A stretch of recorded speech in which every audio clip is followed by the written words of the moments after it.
there is something weird, despite that, about the transgender question, right?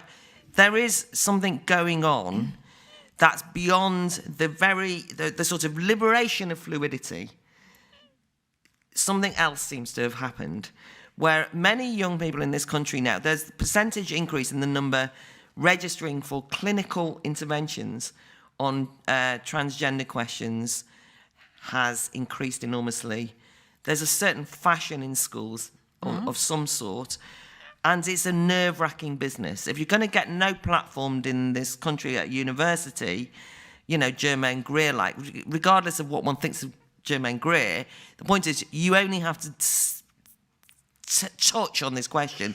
Ian McEwan, who is completely right on liberal, a novelist, dared to say the slightly wrong thing, and suddenly he kind of has to apologise and is kind of ridiculed and shamed. So I don't want to get you to say anything you don't believe, but I'm interested in it because I want to be for liberation. I'm not going to stop anyone dressing how they will. But there's something weird about lots of young women wanting to be young men and lots of young men wanting to be women. I don't feel as though it's a great step forward myself. Thoughts? Well, I say in the introduction to my new book, my new collection, my particular transgender rebellion came at a time when there wasn't these ideas in the air, that the moment you are dissatisfied with the limitations of your present gender definition, that there is this enormous mechanism waiting to alter your body, to halt puberty, to slow your puberty down. People, all very well-meaning and very sympathetic, are there to provide surgical intervention and potential, permanent changes in your body with which there's no going back. Okay? For me, a sex change operation opens one door but closes many others. Right? So I personally believe that anyone who collaborates in an intrusion into a developing child's body and mind is guilty of child abuse, a crime against humanity, okay? Because that child is not prepared to make such a decision, okay? I think that such decisions about sex reassignment surgery must wait when one attains a majority, which would be, it seems to me, a minimum of age 18. I'm very concerned with this because I think that it's become a fashion, okay, that the transgender definition has become a kind of convenient label for young people who may simply feel alienated, okay, culturally for many other reasons, okay. So that in the 1950s they might have become a beatnik, in the 1960s they might have become a hippie and taken mind-expanding drugs, okay. And so today you're encouraged to think that it's an alienation is because you are not totally defined, identifying with your particular inherited gender definition. So I'm very concerned about this. I think that a lot of it, I think that the collaboration of the bureaucratic machinery with it has to do with the assault on masculinity, okay? Okay, so you see, gender doesn't really exist. It's not really polarity. I mean, everything's all about expanding women's rights, but also terminating men, okay? And defining men out of existence. Masculinity is by definition toxic, okay? Masculinity doesn't exist. And you see, this is the proof of it. Now I began all of my studies, my book Sexual Personae began as a dissertation at Yale graduate school on androgyny. I've always been fascinated, attracted to the subject of androgyny, and that's what sexual personae is. I explored it in history.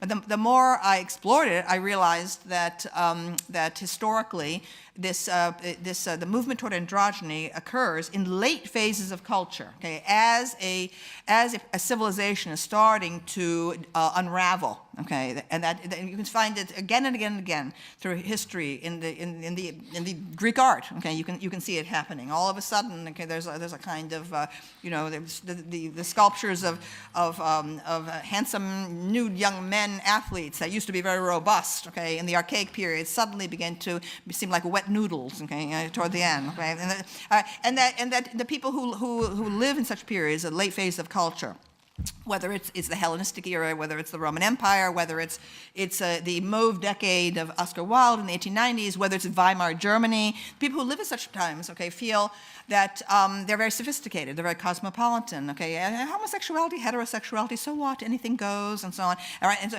but from the perspective of historical distance, okay, you can see that it's a culture that no longer believes in itself, okay, and then what you invariably get are people who are convinced of the power of heroic masculinity, okay, on the edges, whether they're the Vandals and the Huns, okay, or whether they're the barbarians of ISIS, okay, you see them, starting to mass on the outsides of the culture, and that's what we have right now. That there is a tremendous and rather terrifying disconnect between the infatuation with the transgender movement in our own culture and what's going on out there. Okay, all right, and so I mean that's why I'm concerned. I feel it's ominous. Okay, I question whether the transgender choice is indeed genuine in every single case. But what concerns me is when well-meaning adults, believe that they're helping people by making it easier some permanent change in the body from which there is no going back. For example, Brown University, one of the elite Ivy League schools in the United States, put sex reassignment surgery on its student insurance program. Okay, so that it becomes they can get a sex change in college. I thought, oh my Lord. Okay, I feel that's evil. Okay, because what it does to young people today facing an uncertain job market. Okay, what it says, people who are questioning their gender while they're at Brown University suddenly feel, well, it's like economically a better judgment for me to move now on this rather than to wait till I don't have a job and living in my parents' basement. Okay. So actually, the adult community trying to be understanding, okay, is, I think, involved in possibly making a permanent change in someone's life that could have tragic consequences.